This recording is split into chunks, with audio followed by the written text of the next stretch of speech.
Estamos gozosos de estar aquí presente en la casa de nuestro Dios para alabar y glorificar su nombre y aprender de su palabra por medio de su Señor. Les invito a cambiar de posición, por favor, para tener en esta mañana la doxología.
En la primera epístola del apóstol Juan, al final de su Biblia, y de esta primera epístola vamos a leer los versículos del 1 al 5 del capítulo 3.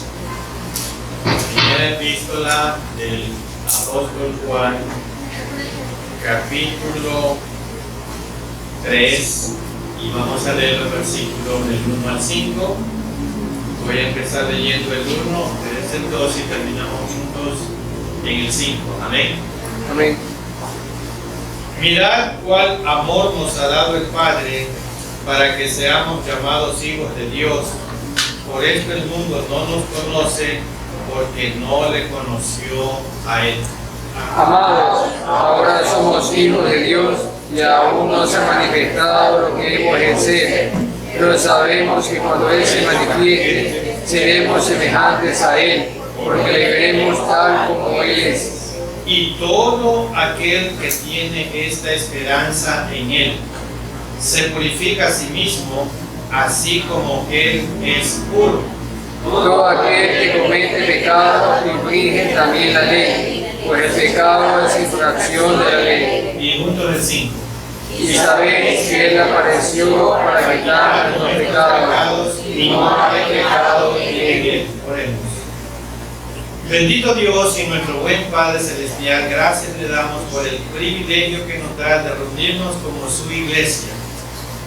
Señor, su palabra dice que debemos de orar por todas las autoridades, toda persona colocada en autoridad, en eminencia. Oramos por todos los presidentes que componen los diferentes países de este planeta Tierra que usted lo creó. Oramos para que ellos puedan tomar decisiones correctas. Pero para esto lo único que tienen que hacer es buscar tu palabra, humillarse ante ti, para que usted le dé sabiduría y ellos puedan tomar decisiones acertadas para la conducción de los diferentes países. Oramos por tu pueblo Israel y el problema que tiene en la franja de Gaza. Oramos también por Rusia y Ucrania. Oramos por Estados Unidos, su nuevo gobierno.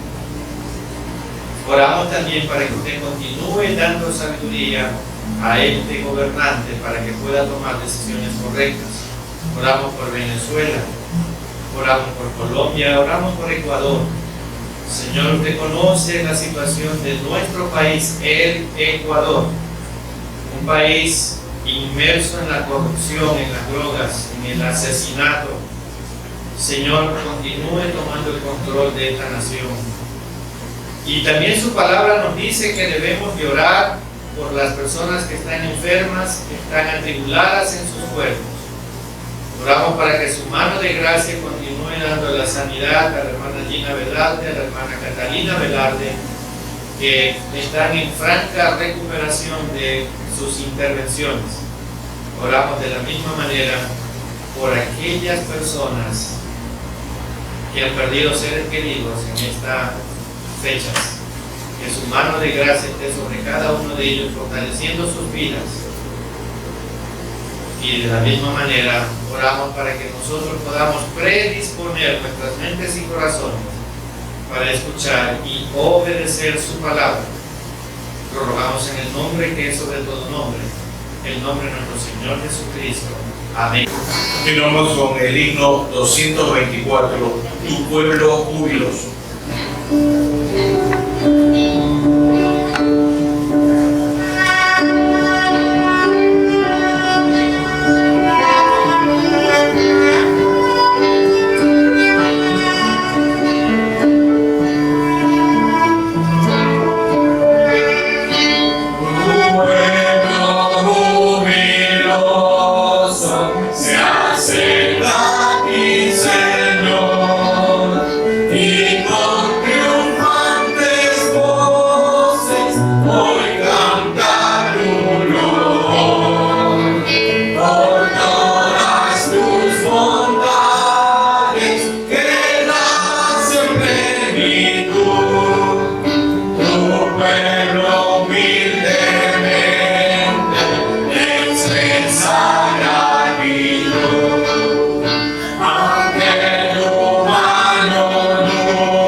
Para cantar el himno 150. Oh glorioso mensaje.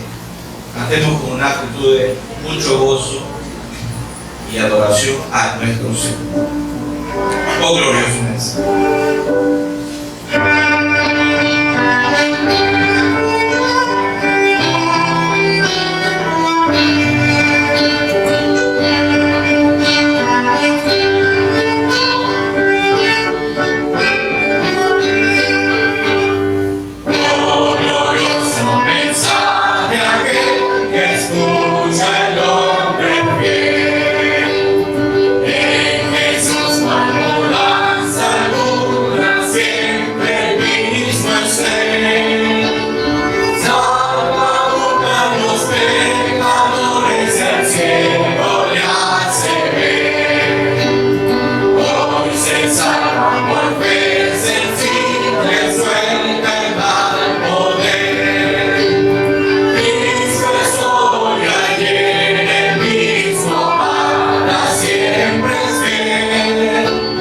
Todo cambia menos Cristo.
por amor.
Y ahora permitamos que el Espíritu Santo, que mora en cada uno de nosotros, abra nuestro entendimiento y corazones para poder escuchar y obedecer su palabra mediante el mensaje que nos trae nuestro pastor Samuel Villavicencio Burgos con el tema Señales distintivas de un Hijo de Dios.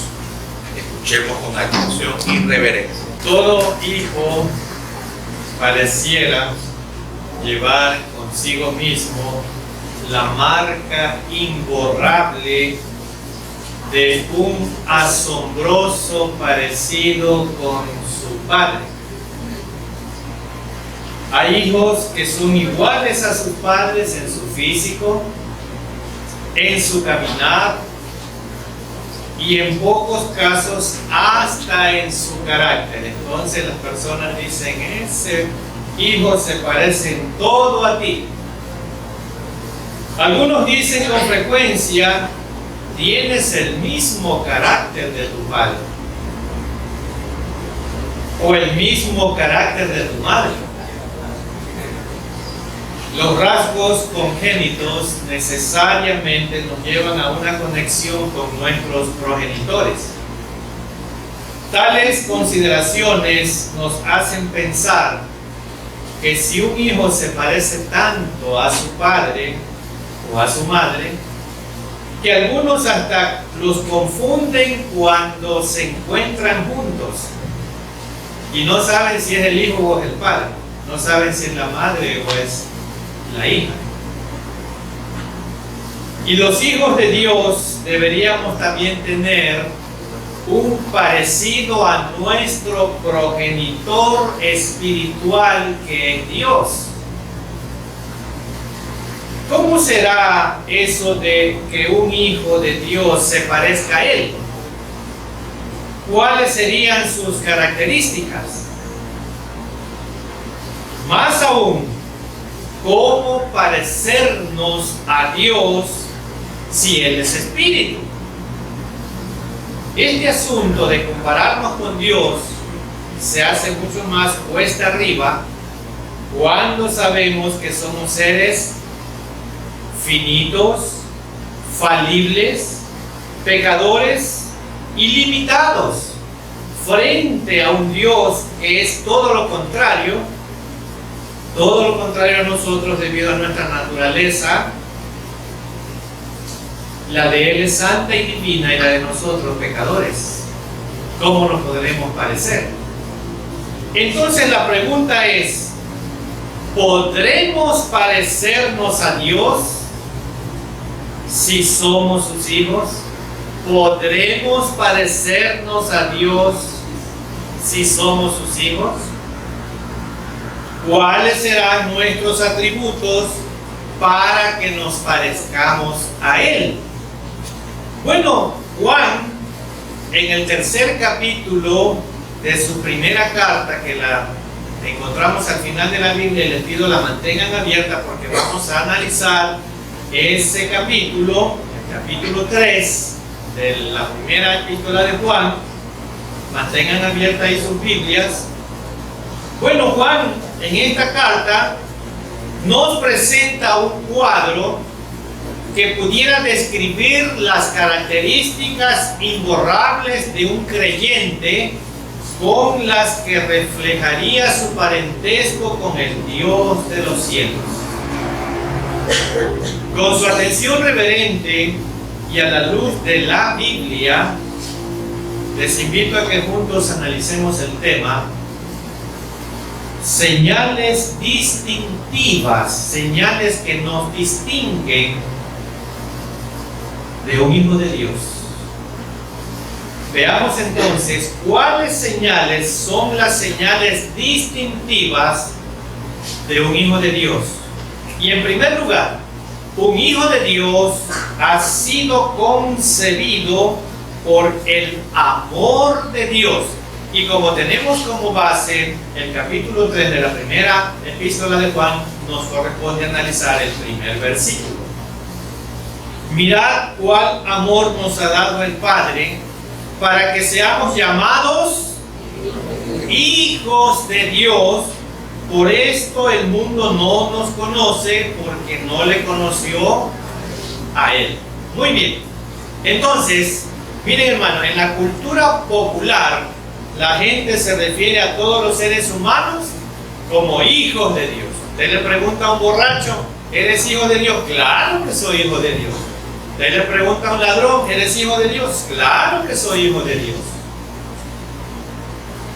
Y si bien es cierto, esto tiene su importancia debido a que toda la humanidad proviene de Dios, pero no todos son hijos de Dios. Alguien definió esto al hablar de una relación paterna y paternal, y estoy leyendo un libro en la que da una explicación muy bonita sobre esta relación. Escuchen, en el aspecto paterno, muchos traen hijos al mundo y se vanaglorían o se enorgullecen de decir, tantos hijos tengo yo. Muchos hombres, que en sí esa palabra les queda muy grande, traen hijos al mundo. Pero lo paternal define una relación mucho más íntima con el Padre. Así es como funciona con Dios. Y ponga atención, la humanidad es hija de Dios por ser Él el responsable de su creación. O sea, eso se refiere a la relación paterna. Toda la humanidad tenemos una relación paterna con Dios. Pero solo llegamos a tener una relación paternal cuando le conocemos personalmente como mi Señor y como mi Salvador. Así que Juan nos habla aquí del privilegio más sublime que jamás hombre pueda conocer. No solo que nos llama hijos, sino que somos hijos de Dios. Mire lo que dice el versículo 1. Juan reconoce que por esa relación que tenemos con Dios, el mundo no nos conoce. Y vamos ahora al versículo 2. Luego en el versículo 2 dice, amados, ahora somos hijos de Dios. Con una afirmación muy categórica. Muy categórica. Ahora somos hijos de Dios. No creación solamente de Dios, sino que ahora somos hijos de Dios. Cuando entendemos que Dios es mi Señor y mi Salvador, relación paternal.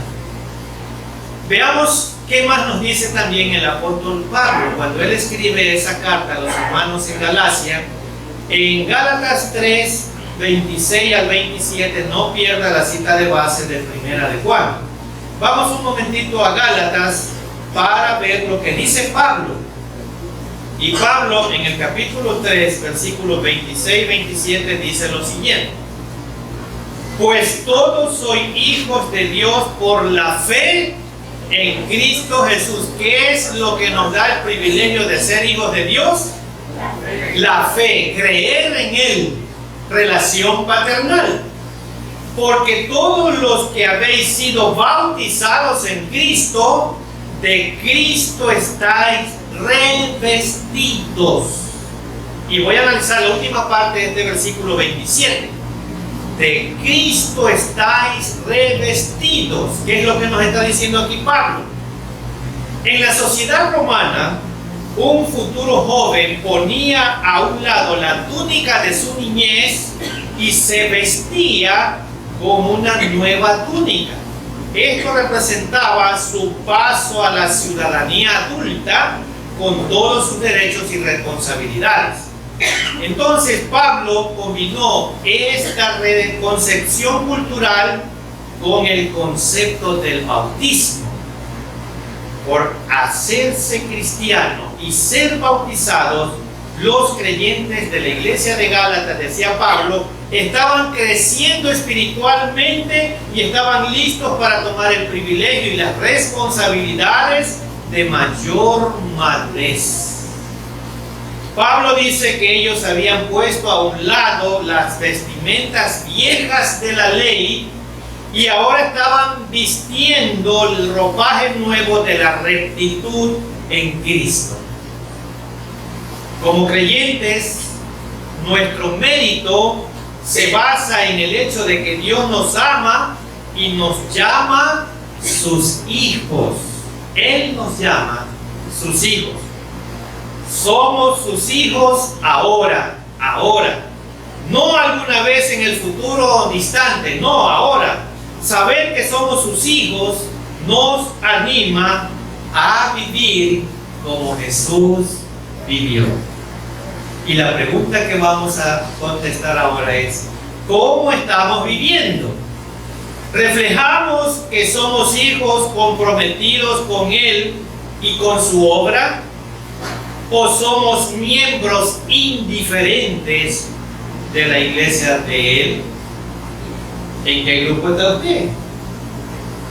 Siendo un miembro indiferente o un miembro que está reflejando un compromiso con Cristo.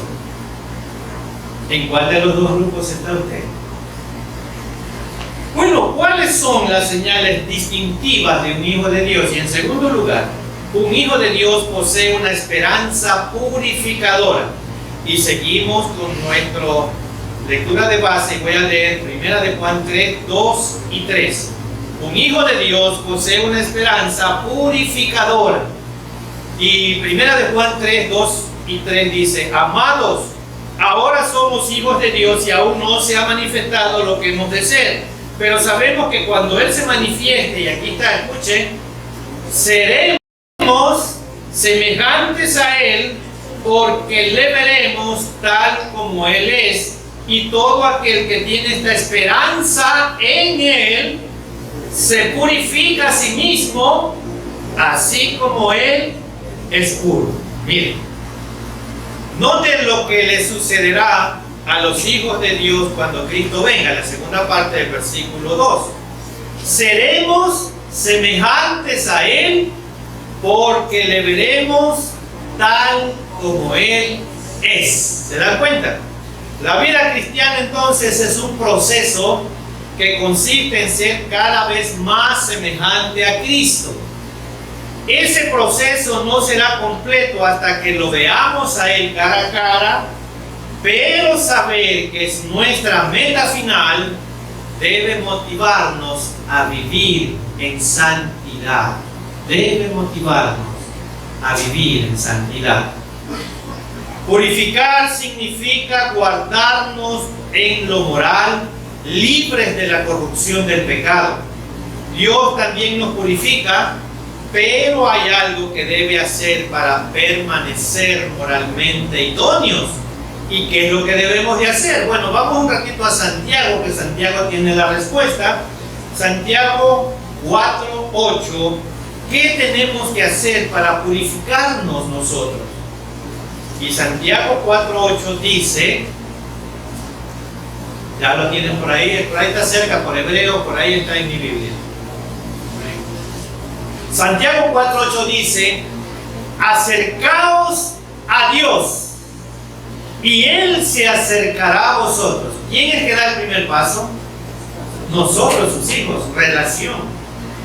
Pecadores, limpiad las manos, y vosotros los de doble ánimo, purificad vuestros corazones. Hay algunas condiciones que debemos corregir para podernos acercar a Dios. Límpiese del pecado, sustituya sus deseos de pecar por deseos de experimentar pureza de Dios, la pureza de Dios. Una persona de doble ánimo intenta aferrarse a Dios y al mundo al mismo tiempo. Esa es una persona de doble ánimo. Aferrarse a Dios y al mundo al mismo tiempo. Es decir, que las exigencias éticas de la Biblia agrupan 4 aspectos muy importantes: en el exterior y en el interior. En el exterior, ¿qué necesitamos? La purificación de las palabras o las obras. Y en el interior, purificación de las emociones y de los pensamientos. El cristiano tiene que ser limpio interior y exteriormente. Y usted se preguntará, ¿y por qué? Bueno, Mateo 5:8 tiene la respuesta. ¿Por qué nosotros tenemos que estar limpios en palabras, en obras, en emociones, en pensamientos? ¿Por qué tenemos que estar limpios? Y mire, Mateo 5:8 dice: feliz, dichoso, bienaventurado los de limpio corazón. ¿Y cuál es la característica de los de limpio corazón? Porque ellos verán a Dios. Solo los de limpio corazón verán a Dios. Solo los de palabras honestas los de obras honestas, los de emociones honestas, los pensamientos honestos, tendrán limpio su corazón para poder ver a Dios. Solo los hijos de Dios que tengan una relación paternal podrán, según la última parte del versículo 2, encontrarse cara a cara con Jesucristo cuando regrese en su segunda venida. Y voy a leer nuevamente el versículo 2. Amados, ahora somos hijos de Dios, aún no se ha manifestado lo que hemos de ser, pero sabemos que cuando Él se manifieste, seremos semejantes a Él, porque le veremos tal cual es. ¿Y por qué le podremos ver ahí si tal cual es? Porque nuestro corazón está en coordinación con las características y principios que Él tiene para cada uno de nosotros. Y la pregunta es, ¿cómo está su corazón? ¿Cómo está su corazón? ¿Qué motivaciones tiene en su corazón? Esta es la esperanza viva que posee un hijo de Dios como resultado de la resurrección de Cristo. El Hijo de Dios es el único que tiene una esperanza viva. Nuestro anhelo es ver un día a Dios. Y ese es el anhelo de cada uno de nosotros, yo creo y estoy seguro. Un hijo de Dios va indiscutiblemente a un encuentro con su Salvador. Sea que muera y vaya a su presencia, o sea que Cristo venga en su segunda gloriosa venida y seamos transformados. No hay manera que un verdadero hijo de Dios escape a ese encuentro. Para eso fue salvado. Así pues, el saber que al ver al Señor en gloria será semejante a Él, nos compromete a vivir de tal manera que podamos ser dignos de aquella nueva naturaleza que tendremos. Y voy a leer el versículo 3, primera de Juan 3:3. Y todo aquel que tiene esta esperanza en Él se purifica a sí mismo, así como Él es puro. ¿Se dan cuenta, hermanos? ¿Por qué Juan dice que esta esperanza purifica a un hijo de Dios? Hermanos, estamos de camino para ver a Cristo. Imagínense que usted ha tenido la esperanza de ver la presencia. Y voy a ponerle un ejemplo aquí, que está un poco en las noticias actuales. Al presidente de Estados Unidos, ¿cómo se llama? Donald Trump. Imagínense que usted tiene la esperanza de ver personalmente al presidente de los Estados Unidos. Un buen día recibe una llamada de la Casa Blanca porque el señor presidente quiere verle. ¿Cómo se presentará usted ante él? Le aseguro que si no tiene un terno, va y lo compra o lo alquila para ponerse elegante. Procuraría estar con la mejor presentación debido a la alta investidura de este jefe de Estado. Bueno, ¿cómo piensa usted que debe ser nuestra espera cuando sabemos que la tierra será visitada por el más alto dignatario del universo? Nuestro Dios. ¿Cómo usted lo está esperando? La Biblia nos dice que debemos ponernos la ropa de la santidad para poder verle. Sin santidad nadie podrá ver al Señor. Entonces, ¿cuál es la ropa que debemos de estar vestidos cuando venga el Señor para poderlo ver? La ropa de la santidad. ¿Estamos viviendo en santidad? Y Hebreos 12:14. Hebreos 12:14.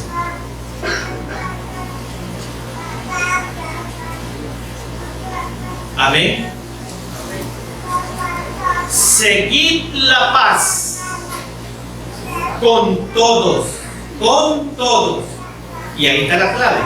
Y la santidad, sin la cual nadie podrá ver al Señor. No crea que porque usted tiene 30, 40 años de ser cristiano evangélico, usted está predestinado a ver al Señor cuando Él venga.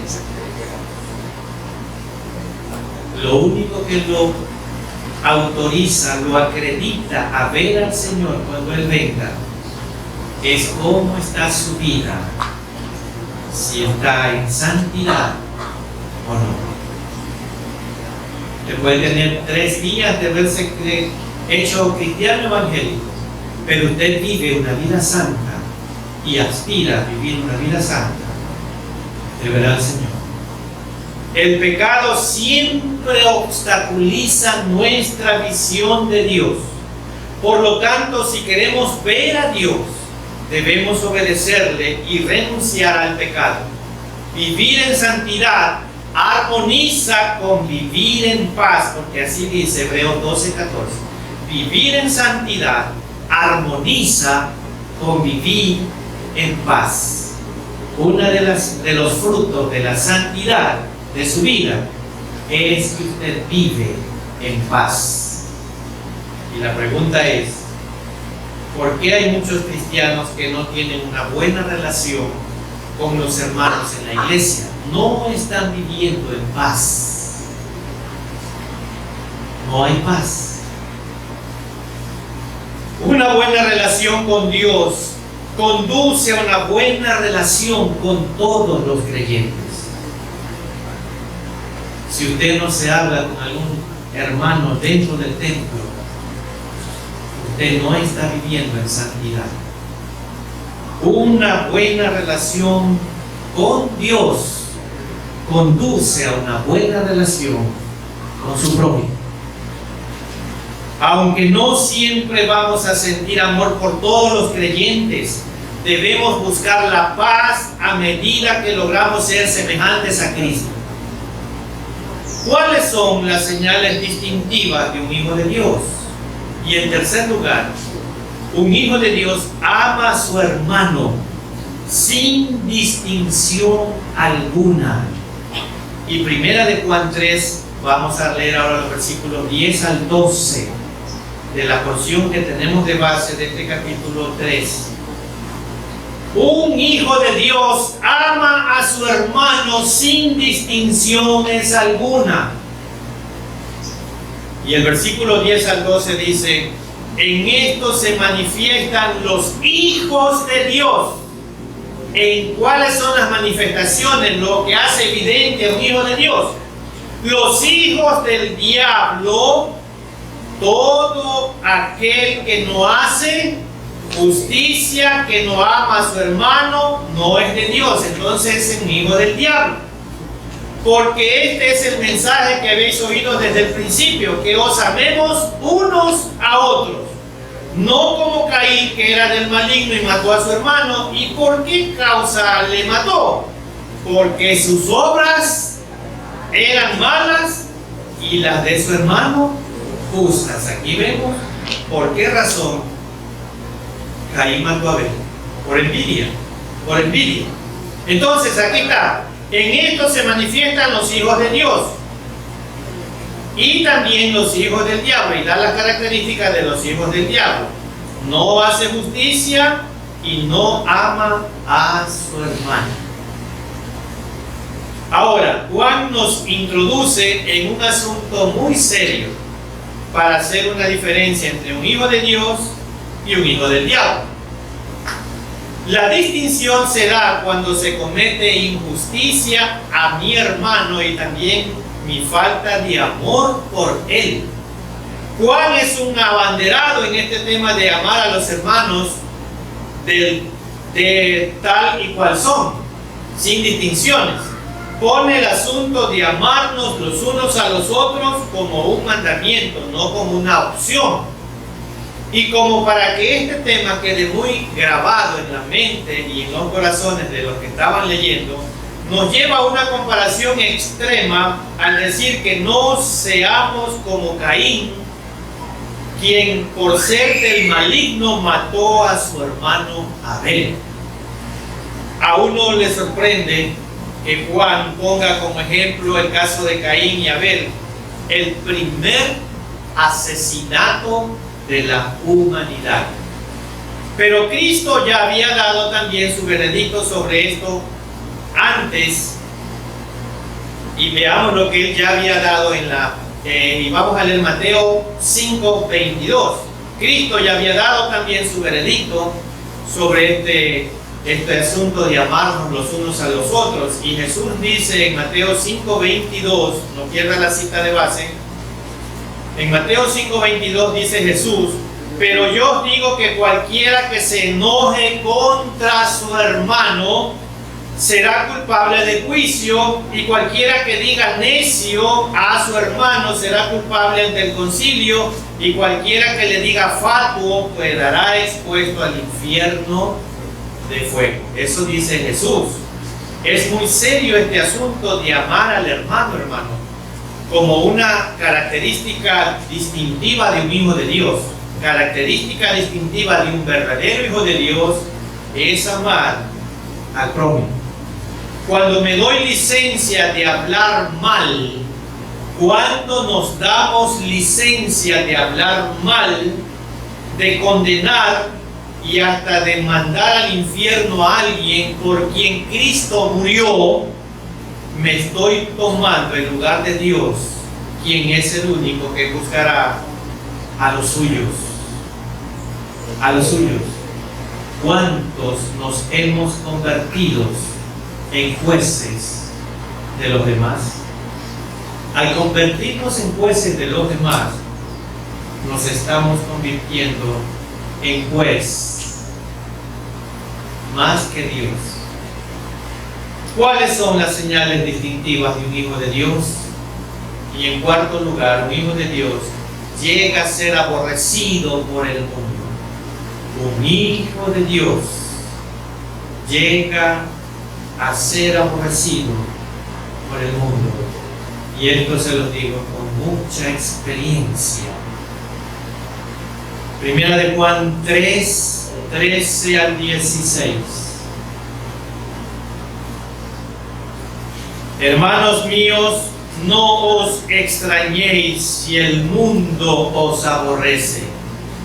No nos debemos de extrañar si el mundo nos aborrece. Nosotros sabemos que hemos pasado de la muerte a vida, en que amamos a los hermanos aunque nos estén clavando el puñal por la espalda. El que no ama a su hermano permanece en muerte. Todo aquel que aborrece a su hermano es homicida. Y sabéis que ningún homicida tiene vida eterna permanente en él. En esto hemos conocido el amor, en que Él puso su vida por nosotros. También nosotros debemos poner nuestra vida por los hermanos. Miren, hermanos, aquí el versículo 13 nos da otra característica de un hijo de Dios. Para algunos les parecerá un tanto extraño, pero a mi amistad con el Señor creará un conflicto con el mundo. Pues como ya hemos dicho anteriormente, si alguno ama al mundo, el amor del Padre no está en él. Esto pues plantea que el mundo nos aborrecerá porque amamos a Cristo. ¿Ha visto cómo muchos creyentes en este siglo están siendo ejecutados por el odio ciego de otras religiones que no aceptan el cristianismo y están siendo ejecutados? Juan nos dice que no debemos extrañarnos si esto sucede. El mundo nos odiará en la medida que nosotros no nos acoplemos a él y a sus deseos. El mundo nos continuará odiando en la medida que nosotros no nos acoplemos a él y a sus deseos. El mundo nos aborrecerá en la medida que nos esforcemos a arrebatarle las almas que están cautivas allí por la obra de Satanás. Siempre nos aborrecerá Satanás con cada alma que arrebatemos del infierno. El mundo nos aborrecerá cuando vea que nuestro estilo de vida está en línea contraria a sus modas, a sus deseos, a sus valores y a sus entretenimientos. El mundo nos aborrecerá cuando vea nuestro estilo de vida que no está en línea con ellos, sino contrario a ellos. Los creyentes del primer siglo entendieron muy bien lo que Juan está escribiendo. De hecho, es posible que cuando escribe estas cartas, Juan, ya anciano, así como escribió también el Apocalipsis, recuerden que Juan escribió 5 libros de la Biblia, el Evangelio de Juan, las 3 epístolas al final y el Apocalipsis, ya estaba anciano, ya estaría también Juan en su destierro porque era aborrecido, lo habían desterrado a la isla de Patmos. Así que esta es una señal distintiva que somos hijos de Dios si el mundo nos aborrece. Cristo también lo dijo anticipadamente a través del mismo Juan. Y Juan 15:18 dice lo siguiente: si el mundo os aborrece, sabed que a mí me ha aborrecido antes que a vosotros. Son palabras de Jesús. Si el mundo os aborrece, no te preocupes, ellos ya me aborrecieron a mí primero. Es lo que dice Jesús.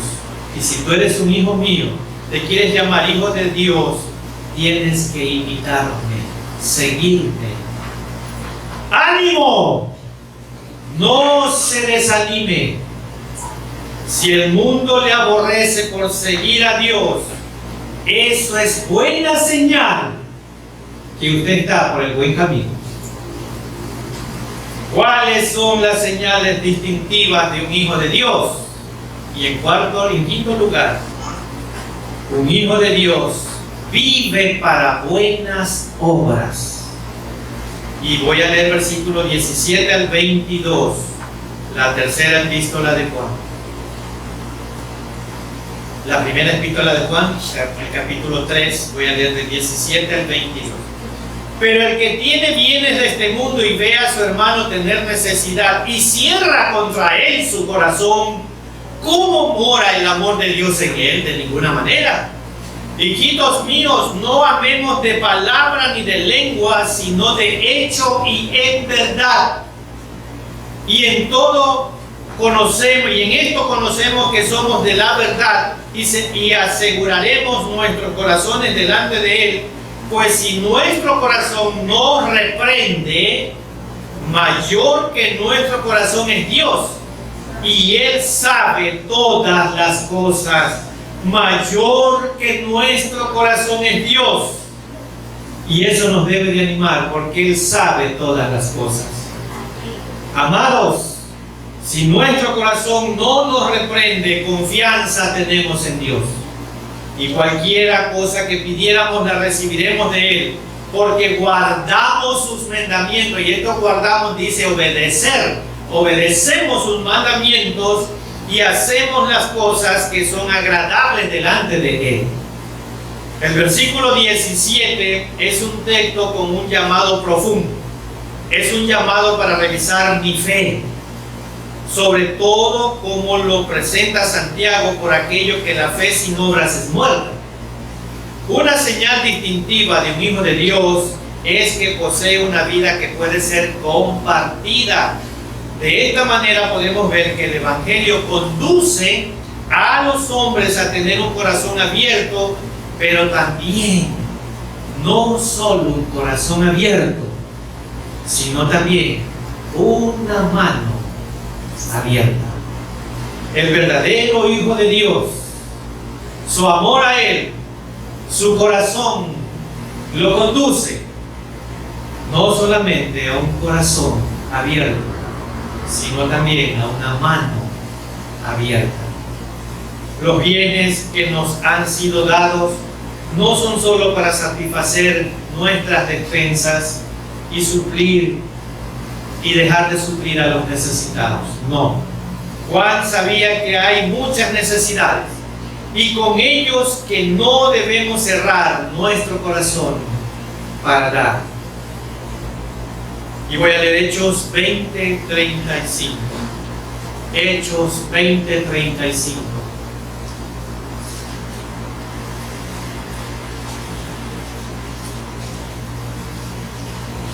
No pierda la cita de base.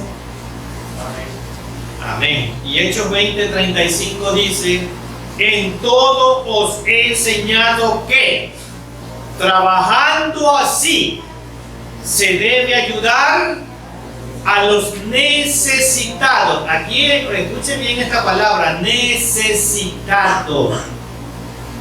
No confunda querer con necesidad. Necesitado. Y recordar las palabras del Señor Jesús que dijo en Mateo 6:33, que dijo: más bienaventurado es dar que recibir. El hombre bienaventurado no es el que recibe, sino el que da. Así es. Grábese en su chip intelectual, en su corazón. El hombre feliz, dichoso, bienaventurado no es el que recibe, es el que da. El que da.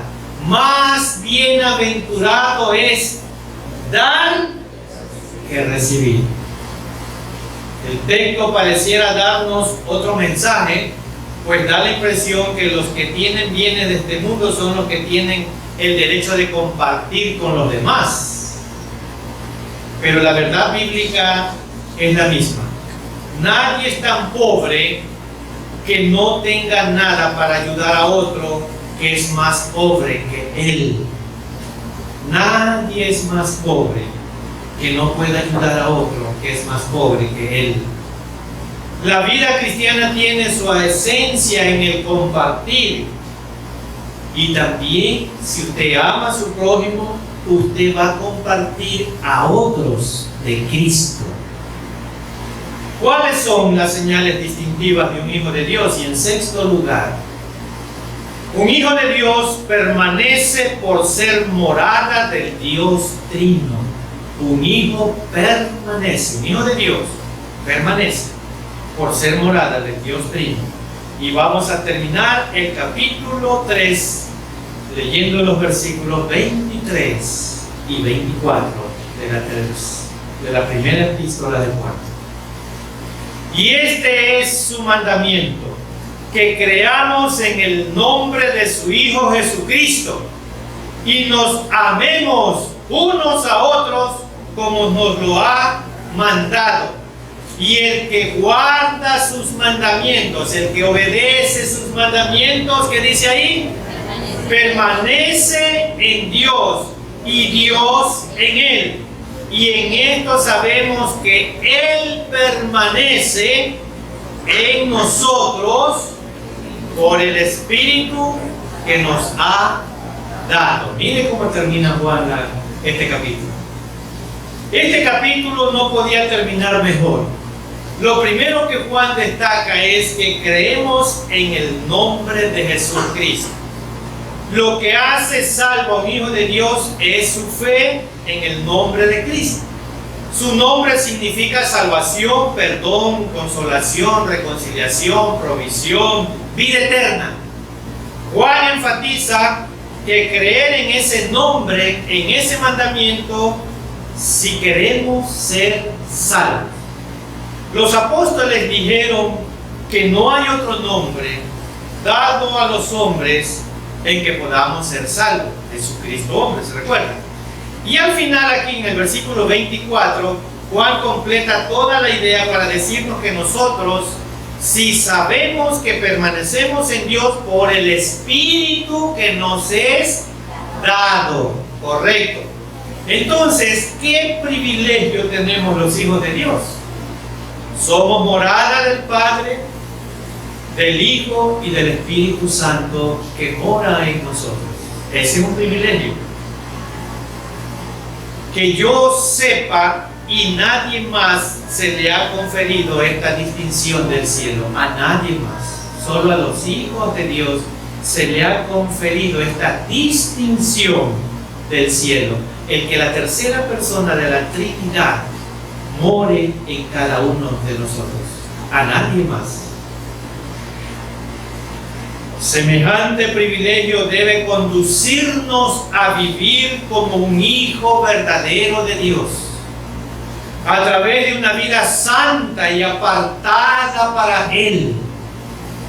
Pero para quien no es un hijo de Dios, aquí tiene un llamado para serlo, para seguir, para darse cuenta que no es creación solamente de Dios, sino que puede ser un hijo de Él. En su libro, Juan nos lleva a un texto con el cual concluyó este mensaje. Y quiero leer en los versículos 12 y 13. En Juan capítulo 1, no es la primera epístola, es el Evangelio de Juan. Vamos a leer del capítulo 1, los versículos 12 y 13. Y miren lo que dice ahí.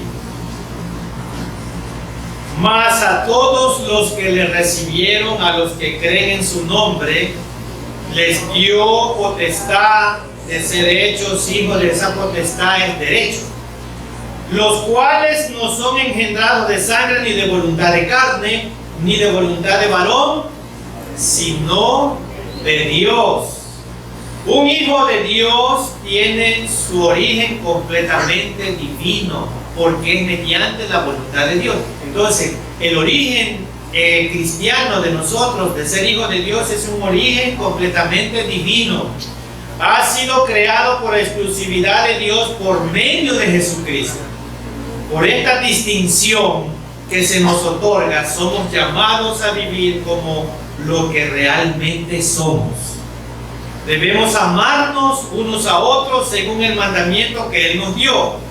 Este mandamiento está en Juan también, el Evangelio de Juan 13:34. ¿Cómo debemos de vivir si nos llamamos hijos de Dios? Y Juan 13:34 son palabras de Jesús. Dice, un mandamiento nuevo os doy. ¿Cuál es ese mandamiento? Que os améis unos a otros, y pone el ejemplo, como yo os he amado, que también os améis unos a otros. Debemos amarnos mutuamente con ese mismo amor generoso, sacrificial, perdonador, con que Cristo nos ha amado. Cuando ponemos juntos estos dos mandamientos, encontramos la gran verdad de que la vida cristiana depende de una fe correcta y una conducta correcta, combinadas las dos. No podemos tener la una sin la otra. Nuestra fe no es real a menos que nos conduzca a la acción. Y nuestra acción no tiene justificación ni dinámica a menos que esté basada en la fe. No podemos empezar la vida cristiana hasta aceptar a Jesucristo por lo que Él es, y no le habremos aceptado en ningún sentido real hasta que nuestra actitud hacia nuestros semejantes sea como su propia actitud de amor. En resumen, si usted quiere llamarse cristiano evangélico, usted está viviendo en santidad, y esa santidad lo hace vivir en paz, y vivir en paz significa que usted ama a todos, no hace distinción de personas. Un hijo de Dios no habla mal de nadie. Un hijo de Dios no clava el puñal por la espalda. Un hijo de Dios vive como vive su amo, Dios. Un hijo de Dios ha sido concebido por el amor de Dios. Un hijo de Dios posee una esperanza purificadora. Un hijo de Dios ama a su hermano sin ninguna distinción. Un hijo de Dios llega a ser aborrecido por el mundo. Un hijo de Dios vive para buenas obras. Y un hijo de Dios permanece por ser morada del Dios Trino. que estas señales distintivas nos distingan frente al mundo que no conoce a Dios, pero que tengamos la pasión para que otros tengan también nuestra naturaleza, la de hijos de Dios, en un camino a la santificación, sin la cual nadie podrá ver a Dios. Amén. Vamos a ponernos de pie para cantar este himno. Cristo fiel te quiero ser.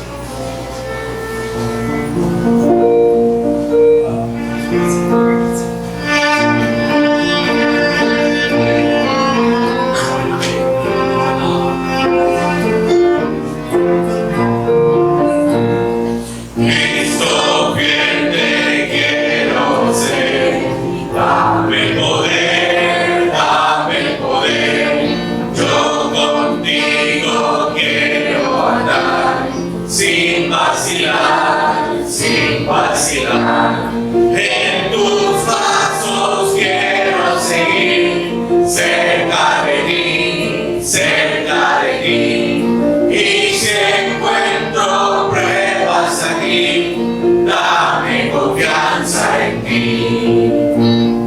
Con Jesús yo quiero hablar, solo con Él, paz y gozo yo tendré, al ser fiel, en tus pasos quiero seguir, cerca de ti, y si encuentro pruebas aquí, dame confianza en ti. Dame ardiente corazón, lleno de amor, y tu Espíritu, Señor, como guiador, en tus pasos quiero seguir, cerca de ti, y si encuentro pruebas aquí, dame confianza en ti. Cada día quiero cumplir tu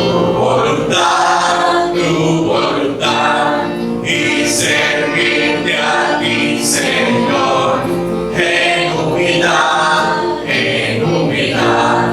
En tus pasos quiero seguir, cerca de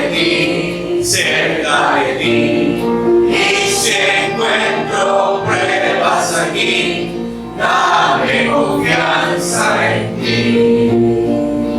Bueno, puestos de pie, queridos hermanos, para tener la oración final, nos dará nuestro pastor. Oremos. Soberano Dios y nuestro buen Padre Celestial, infinitamente agradecidos por su palabra que nos hace ver cómo debe de ser el carácter y cómo debemos de atravesar este peregrinar aquí en este mundo.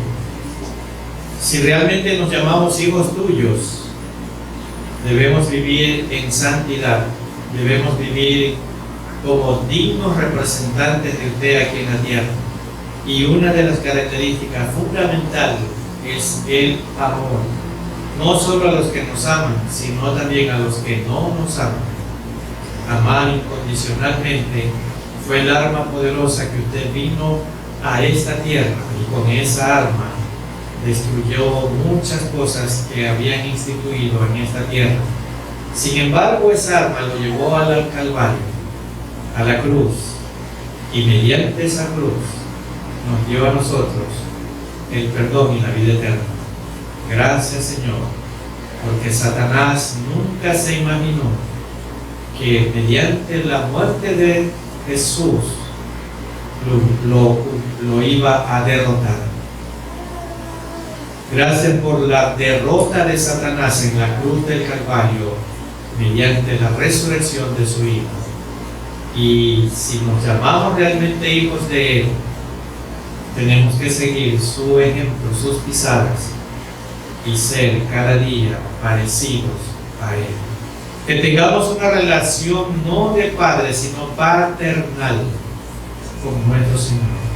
Y ahora, Señor, el amor de Dios, la gracia infinita de Cristo, nuestro Salvador eterno, y la comunión y participación del Santo Espíritu de Dios, sea con todos y cada uno de nosotros, ahora y siempre. Amén.